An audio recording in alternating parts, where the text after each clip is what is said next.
நிம்மதி property management. Contact 7667008999. வணக்கம், இது உங்கள் ஃபோர்த் எஸ்டேட் தமிழ் ஊடகம் வழங்கும் தலையங்கம் நிகழ்ச்சி.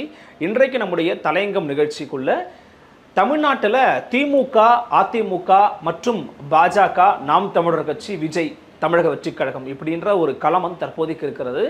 2026ஆம் ஆண்டிற்கான தேர்தல் வேலைகளை அனைத்து கட்சிகளும் ஏதேனும் ஒரு வகையில் துவங்கி இருக்கிறாங்க அப்படிங்கிறத பார்க்க முடிகிறது. இருந்தாலும் திமுகவுக்கு அவங்க வைத்திருக்கக்கூடிய அந்த கூட்டணிக்கு எதிராக இவர்கள் அமைக்கக்கூடிய வியூகங்களும் பேச்சுகளும் தற்போது பேசப்படும் பொருளாக மாறி வருகிறது. அந்த அடிப்படையில் அதிமுக கட்சி அப்படிங்கிறவங்க இப்போ எது போன்ற ஒரு மைண்ட் செட்டில் இருக்கிறாங்க அப்படிங்கிறத குறித்து மூத்த பத்திரிகையாளர் திரு எஸ்பி லட்சுமணன் அவர்கள் பார்த்தீங்கன்னா புதிய தலைமுறை ஊடகத்துக்கு ஒரு பேட்டி கொடுத்திருந்தாங்க. அந்த பேட்டியும் ஒரு பேசப்படும் பொருளாக மாறி இருக்கிறது. அந்த கருத்தும் ஏற்கனவே சமூக தளத்தில் பரவி கொண்டிருக்கிற ஒரு கருத்தாக இருக்கிறது. ஸோ அதை பற்றி நம்ம வீடியோ பார்க்க போகிறோம். வாங்க நிகழ்ச்சிக்குள்ள பயணிக்கலாம். உங்களுக்கு ஃபோர்த் எஸ்டேட் தமிழ் வழங்கும் தலையங்கம் நிகழ்ச்சி.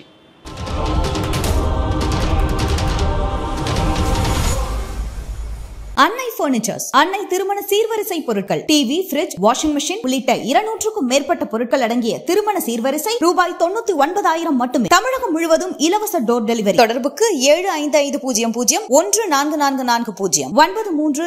9345044044. திமுக ஒரு பக்கம் ரொம்ப ஒரு வலிமையான கூட்டணி அமைச்சு 2026ஆம் ஆண்டிற்கான களத்தை எதிர்கொள்ள போறாங்க அப்படிங்கிறத பார்க்க முடிகிறது. இன்னொரு பக்கம் பார்த்தீங்கன்னா அஇஅதிமுகவினுடைய தலைவராக திகழக்கூடிய திரு எடப்பாடி பழனிசாமி அவர்கள் தன்னுடைய தலைமையில ஒரு மெகா கூட்டணி அமையும் அப்படின்னு மீண்டும் மீண்டும் வலியுறுத்தி சொல்லிக் கொண்டே இருக்கிறார். இன்னொரு பக்கம் நாம் தமிழர் கட்சி தனித்து தான் போட்டியிட போறோம் அப்படின்னு சொல்லிட்டாங்க. எனவே அவங்க இதுவரைக்கும் அவங்களுடைய பாதையும் அதே மாதிரி தான் இருந்துச்சு அப்படிங்கிற காரணமா நிச்சயமா அவங்க எந்த அலையன்ஸுக்கும் போக மாட்டாங்க அப்படிங்கிற ஒரு முன்முடிவுக்கு நம்மளால ஓரளவுக்கு நிச்சயமா வர முடிகிறது. எனவே அவங்க நிச்சயமா கூட்டணிக்கு வர மாட்டாங்க அப்படிங்கிறது தனியா வச்சிடலாம். இன்னொரு பக்கம் தமிழக வெற்றிக் கழகம் இவங்க கூட்டணிக்கு வருவாங்களா மாட்டாங்களா அப்படிங்கிறத அவருடைய பேச்சிலிருந்து பார்க்கணும். அப்படின்னா அவர் அன்றைக்கு பேசின அந்த மேடையில் பாத்தீங்கன்னா அவருடைய துவக்க மாநாட்டு மேடையில நம்மளை நோக்கியும் சில பேர் வருவாங்க இல்லையா, அவங்க நம்ம சில விஷயங்களை பண்ணணும் இல்லையா அப்படின்னு பேசுறதை வச்சு பார்க்கும்போது அவர் தலைமையில கூட்டணி அமைவதைத்தான் திரு விஜய் விரும்புகிறார் அப்படிங்கிறத மறைமுகமாக எடுத்துக்கொள்ளலாம். அப்படி அவரிடம் யாரும் கூட்டணிக்கு போகல அப்படின்னாலும் அவர் இந்த தேர்தலில் தனிச்சு களம் கண்டு தன்னுடைய வாக்கு வங்கி எவ்வளவு இருக்கிறது, தன்னுடைய தன் மீதான மக்களுடைய ஆதரவு எப்படி இருக்கிறது அப்படிங்கிறத யூகிக்கக்கூடிய, அதை டெஸ்ட் செய்யக்கூடிய ஒரு தேர்தலாகத்தான் திரு விஜய் பார்ப்பதற்கான வாய்ப்புகள் இருக்கு நம்ம கணிக்கிறோம். இப்போ அதிமுக அப்படிங்கிற கட்சி ஏற்கனவே 2021ஆம் ஆண்டு பாஜகவுடன் கூட்டணி அமைத்து இதே தமிழ்நாட்டினுடைய சட்டமன்ற தேர்தலில் 60க்கும் மேற்பட்ட எம்எல்ஏக்களை பெற்றாங்க. அதில் பாரதிய ஜனதா கட்சியும் எம்எல்ஏக்களை ஜெயிச்சாங்க. ஸோ இந்த அலையன்ஸ் 2024ல் பிரேக் ஆகுது. அவங்க பிஜேபியோட இருக்கிற அலையன்ஸை முறித்துக் கொள்கிறார்கள். அதன் காரணமாக அதிமுகவும் ஜெயிக்கல, பிஜேபியும் ஜெயிக்கல. 40ம் நமதே நாடும் நமதே அப்படின்னு முதலமைச்சர் ஸ்டாலின் சொன்னதை செய்து 40லே வெற்றி பெற்று காண்பித்தது திமுக தலைமையிலான இந்தியா கூட்டணி தமிழ்நாட்டுக்குள்ள. ஸோ இந்த ஃபார்முலா ஏற்கனவே ஒர்க் அவுட் ஆயிருக்கு அப்படிங்கிறதுனால இதை உடைப்பதற்கு நிச்சயமா திமுக விரும்பாது. உடைவதற்கான வாய்ப்புகள் ரொம்ப கம்மியா இருக்கு அப்படின்றத நம்ம பார்க்கிறோம். ஏன்னா ஜெயிக்கிற குதிரை மேலதான் பந்தயம் கட்டுவாங்க அப்படிங்கிற மாதிரி ஜெயிக்கிற பக்கம் நம்ம இருக்கணும் அப்படின்னு எல்லா கட்சியும் விரும்புறதுனால திமுக விட்டு நம்ம போகக்கூடாதுன்னு நினைக்கிறதற்கான வாய்ப்புகள் இருக்கிறதுனால அந்த கூட்டணி இன்றைய தேதியில் உடைவதற்கான வாய்ப்புகள் பெருசா இல்லை அப்படின்னு நம்ம பார்க்கிறோம். ஆனால் அதிமுக வகுக்கக்கூடிய வியூகங்களின் அடிப்படையில் ஆளும் கட்சியின் மீதான ஆன்டி இன்கம்பன்சியை அறுவடை செய்யக்கூடிய விதமா இவங்க சில கூட்டணி வியூகங்கள் அமைச்சாங்கன்னா அது அந்த ஆளுங்கட்சியை அசைத்து பார்க்கும், திமுக கூட்டணியை அசைச்சு பார்க்கும்னு சொல்றாங்க மூத்த பத்திரிகையாளர்கள். குறிப்பாக எஸ்பி அவர்கள் அளித்த அந்த பேட்டில் பார்த்தீங்கன்னா குறிப்பாக ஒரு விஷயம் சொல்றாரு. எடப்பாடி பழனிசாமி அவர்கள், ஓபிஎஸ் அவர்கள், டிடிவி தினகரன் அவர்கள், சசிகலா அம்மையார் அவர்கள் இவர்கள் 4வரும் ஒன்று சேர்ந்த ஒரு அதிமுக பிளஸ் பாஜக மற்றும் இதர கட்சிகள் இவங்களாம் சேர்ந்தாங்க அப்படின்னா அது திமுகவுக்கு ஒரு நெருக்கடியை நிச்சயமாக உருவாக்குவதற்கான வாய்ப்புகள் இருக்கு. என்னங்க இவ்வளவு நாளா திமுக கள்ள கூட்டணி இருக்கிறது பாஜகவுடன் அதிமுகன்னு சொல்லிக்கிட்டு இருக்காங்க, நீங்க என்னன்னா நீங்க பிஜேபியோட சேரலாம் அப்படின்னு சொல்றீங்களே, இது எப்படி சாத்தியமாகும்னு கேட்கும்போது இல்ல, பாஜக என்பது அதிமுகவுக்கு சுமைதான் அப்படிங்கிற கருத்துல மாற்று கருத்து கிடையாது. ஆனால் இந்த சட்டமன்ற தேர்தல் அப்படிங்கிறது வெறும் எடப்பாடி பழனிசாமிக்கோ அல்லது ஓபிஎஸ்க்கோ அல்லது சசிகலா அவர்களுக்கோ டிடிவி தினகரன் அவர்களுக்கோ வாழ்வு அப்படிங்கிற பிரச்சனை கிடையாது, அல்லது அவர்களுக்கான அரசியல் வாழ்க்கை வந்து முடிய போகிறது அப்படிங்கிற பிரச்சனை கிடையாது. அதிமுகவுக்கு இது ஒரு பல பரீட்சை, அதிமுகவுக்கு இது ஒரு மிகப்பெரிய ஒரு முக்கியமான ஒரு காலகட்டம். தொடர் தோல்விகளை மனிதர்கள் தாங்குவதை விட ஒரு அமைப்பு தாங்க முடியுமா இல்லையா அப்படிங்கிறத சிந்திக்கிறது ரொம்ப முக்கியம்.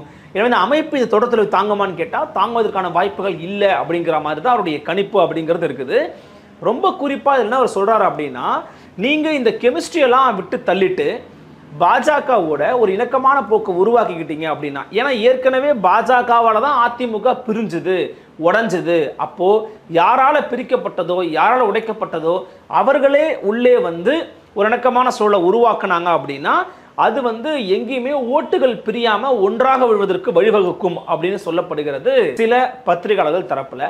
இப்போ உதாரணத்துக்கு என்ன சொல்றாங்கன்னா, ஏற்கனவே அமித்ஷா அவர்கள் தலைமையில் தமிழ்நாட்டுக்குள்ள வந்து அவர் வந்து ஒரு பேச்சுவார்த்தைக்கு வந்து அழைத்தார் எடப்பாடி பழனிசாமி. ஆனால் அவர் நிராகரிச்சிருக்கிறாரு, அவருக்கு உடனும் படலை அப்படின்னு சொல்றாங்க. என்னன்னா, டிடிவி தினகரன், ஓபிஎஸ், சசிகலா இவங்களெல்லாம் ஒன்றா சேர்த்துக்கோங்க.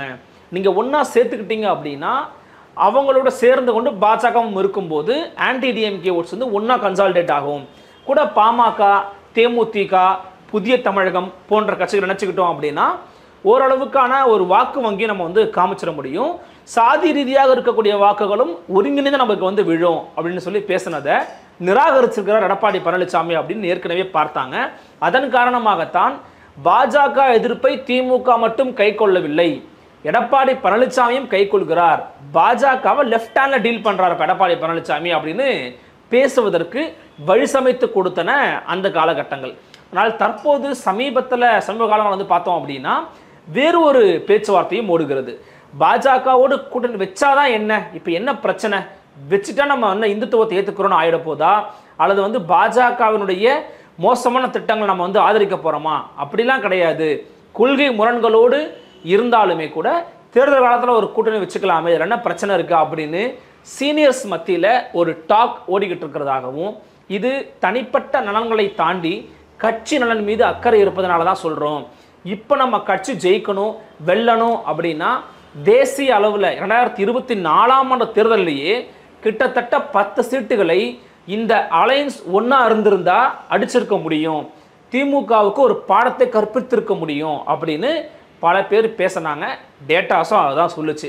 எனவே 2021ஆம் ஆண்டு கூட பார்த்தீங்கன்னா டிடிவி தினகரனுடைய அம்மா மக்கள் முன்னேற்ற கழகம் அந்த கட்சி, அப்புறம் சில இடங்களில் ஓபிஎஸ் ஆதரவாளர்கள் இவங்கெல்லாம் வந்து அதிமுகவோடு ஏற்பட்ட முரண்பாட்டின் காரணமாக தனியாக வந்து இருந்தாங்க.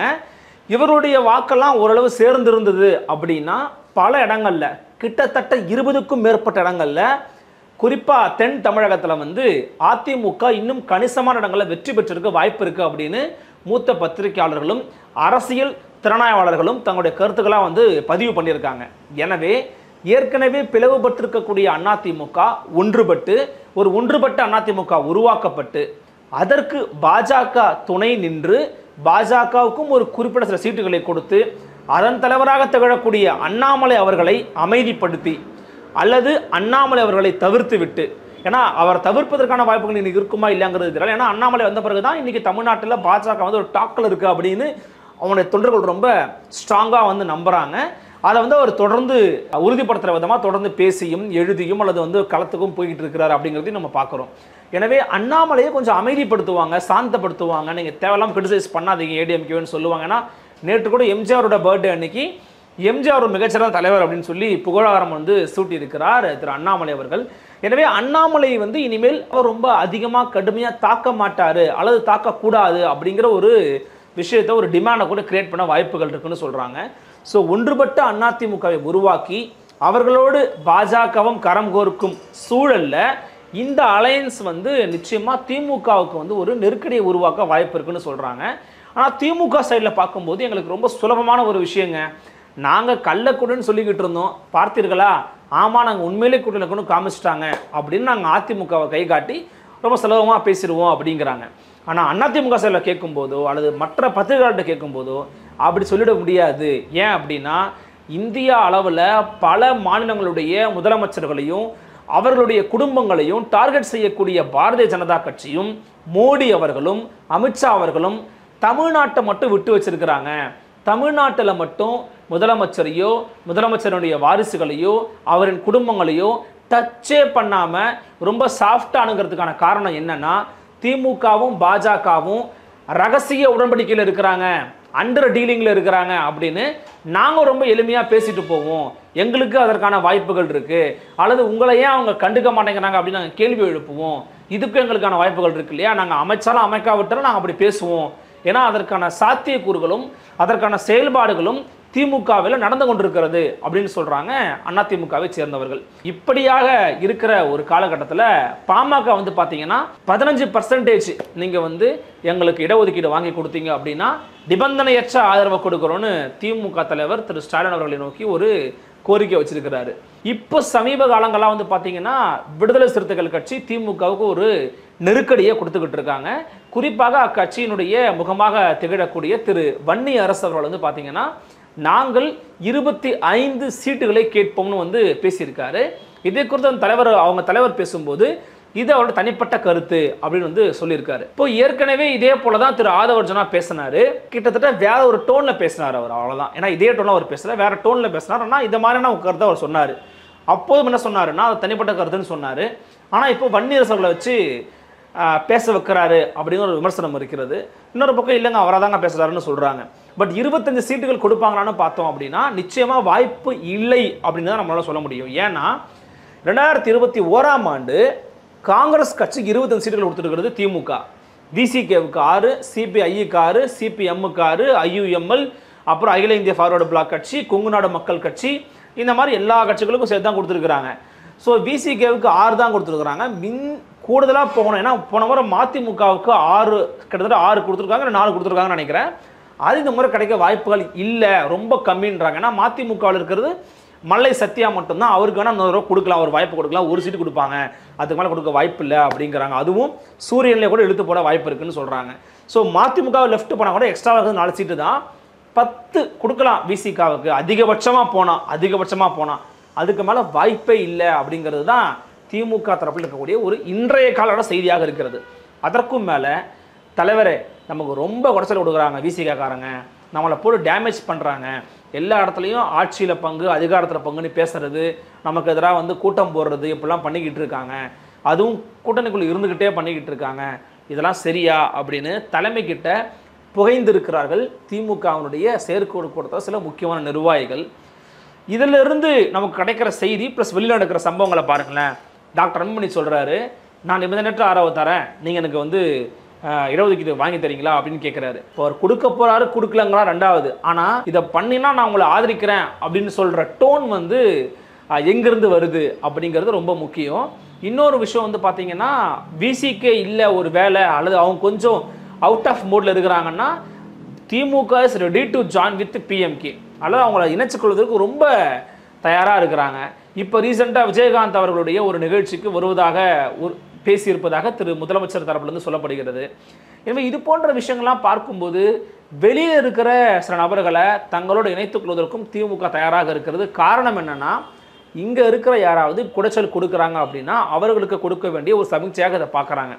விசிகாரம் பேசிக்கிட்டே இருக்கீங்களா, இங்கே பாருங்கள் பாமக ரெடியாக இருக்கிறாங்க, அப்போ அமைதியாக இருங்க அப்படின்னு கூட சொல்வதற்கு இதை வந்து திமுக பயன்படுத்தலான்னு சொல்கிறாங்க. இன்னொரு விஷயம், இது எல்லாத்தையும் பார்க்கும்போது 4 முனை போட்டி வர வாய்ப்பு இருக்குங்க.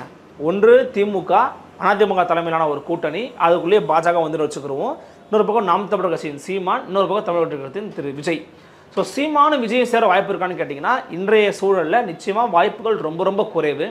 அவர் ரீசெண்டாக விஜயின் தம்பி திமுக எதிரி அப்படின்னு சொல்லியிருந்தாலுமே கூட விஜயோட கொள்கை ரீதியாக சில முரண்பாடுகள் இருக்குது அப்படிங்கிறத சொல்லியிருக்கிறாரு. மேபி இன் ஃபியூச்சர் 2 பேரும் அமர்ந்து பேசி நமக்கு இதிலலாம் எனக்கு சில உடன்பாடுகள் இல்லை, நான் இதை பற்றி பேச மாட்டேன், நீங்களும் இதை பற்றி கருத்துக்கள் சொல்லாதீங்க, நம்முடைய ஒற்றை எதிரி திமுக நம்ம களம் காண்போம் அப்படின்னு கூட சொல்லி கூட்டணி வைக்கலாம்னு சில பேர் சொல்கிறாங்க. மேபி வாய்ப்புகள் கூட இருக்கலாம். ஆனால் கிரவுண்டில் எப்படி ஜெல் ஆகும்னு தெரியல. ஆனால் இன்னும் 1.5 ஆண்டுகள் காலகட்டம் இருக்குது.